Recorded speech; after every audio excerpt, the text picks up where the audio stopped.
unang adlaw na ako diri sa amua kay magpaputi na pud kog samot ha. Kay syempre pution baya ko. Kay magdagat man ta. Dagat karon, dagat ugma pohon aw bahalag atong adlaw-adlawon basta lang mahimong malipayon. Unya kay naharang man mi sa checkpoint, padayon lang gihapon. Ano?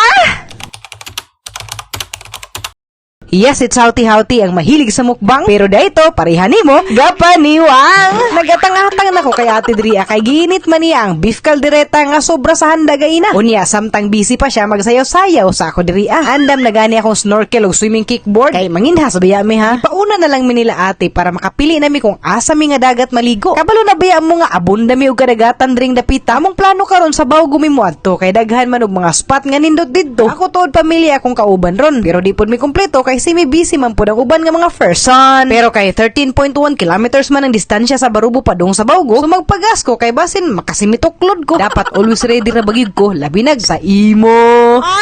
Mo nang after na ako nagpagasolina, diretso biyahe na punta. Unya ihapit gihapon ta mo sa Wakat Cave ha. Kay lami pod baya maligo diri arang bugnawa sama sa inyong relasyon sa una.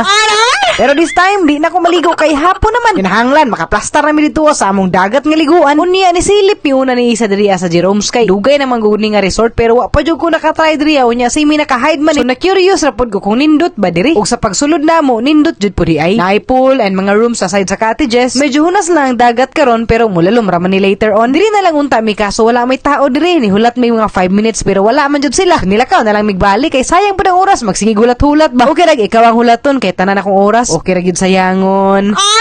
Ug sa unahan, mao ni nga resort amo nakitaan ang Kids Beach Resort. Unya kay nindot man tan-aw ng area so ni try mi sulod diri then naka-reside na dayon mi nga dinhi na. Linaw kaayo ang kadagatan tapos nindot kaayo maghigda-higda sa white sand. Napod sila rooms diri if mag-overnight mo. Sila 500 o 800 nga cottages. Ang 800 nindot ni gid siya, pero ang 500 okay lang. Pero akong advice, ang 800 na lang. Nang sila dako nga function hall, pwede pang reunion o uban pang gatherings. I-plaster pud nila ang pagkatanom sa mga coconut tree nga murag semi Boracay baby. Naay kasugbahan og kalutuan ug naapoy limpyo nga kasiaran. Samtang gani naghulat mi sa ila kay nag-sunblock na lang pud mi diri. Excited na pud baya ko ha nga magsalom-salom bisag kabalo ko nga mabawra. So amo nang gipangbutangan og shampoo ang amo mga snorkel kay mao man ni barato and effective defogging agent. Og ako na pud giandam akong kickboard nga first time na ako gamiton karon. Unya niabot na pud dayon si nanay ug si Bungbong. Unya nagsalom-salom na pud mi dayon. Pero oops, kita ninyo ang rainbow? Nindot kay no. Sama ka nindot sa feeling when I'm with you.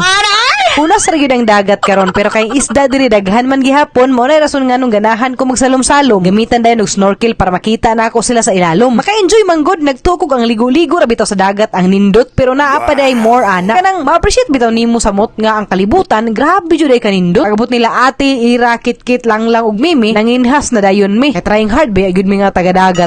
Sapdo sa mata. If you know that. Wala, naghanay sa amin. Forever. Ano na rin? Ay! Ano? Yes! Ay, alalay! Ate Kinason! Big! Gamatip na ba? Ako nga. Pero in fairness, after 52 years nakakuha og saang si ate. Nalipay ra pud baya mi bisag wa mi kabalo kung unsaon namo para maapod mi ani. Simot-simot ra siguro mi pag maluto na ni. Unya naabtan mi diri og gabi tapos na ni hapon na lang pudayon mi. Kaon na lang mi before manguli kay para pag-abot diretso na ligid-ligid sa katre. Kaon tapos chika-chika. Unya kadtong nag alas 8 na. Nangandam na dayon mi para makauli na. Unya kay wala man mi dala ilisan mo biyahe meron nga basa. Sweet gani kay ni nanay nga best friend nako ni. Kaya hagyod ko gihatagan og sweatshirt. Basin daw og mapanuhutan pero ako siya giingnan nga nay. Dili lagi kay 18 pa baya ako ha. Wala ra nang panuhot sa ako ah. Ay mag-idara na. Pagabot na mo sa Barubo nakaagi mig checkpoint unya. Shout out na lang ko sa mga pulis diri sa Barubo MPS. Grabe ka mga snappy kay bisag alas 8 na sa gabi eh. Gina make sure gihapon nila atong safety. Salute sa inyo ma'am sir. Amping mo, God bless you. Unya mo na siguro to. Amping kanunay.